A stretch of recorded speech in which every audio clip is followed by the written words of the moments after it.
Hello everyone, myself Advocate Gautam Arshwal, Associate with Dialyzy. Welcome to Dialyzy. Today in this video I'm going to discuss with you another legal topic. So as we always do, so let's start a discussion without any delay.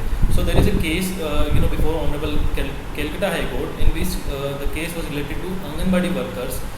Can they be, transferred in public interest? So to this, the Calcutta High Court was of the opinion that Anganwadi workers can be transferred in public interest. Let's discuss the brief of this case.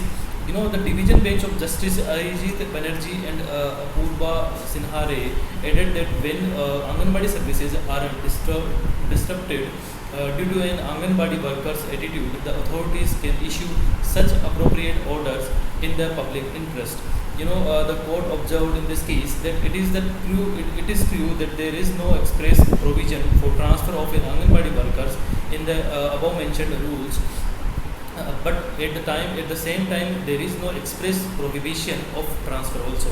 The court, in this case, further observed, the court, was hearing a Anganwadi worker's plea against her transfer to another Anganwadi center. A single judge of the High Court had earlier upheld the transfer. The counsel representing the worker argued that there was no provision for the transfer of Anganwadi workers in the memorandum issued by the Department of Women and Child Development and Social Welfare in 2006 concerning the recruitment of Anganwadi workers. And the worker before the court added that she lived approximately 31.5 kilometers away from Anganwadi center to which she had been transferred.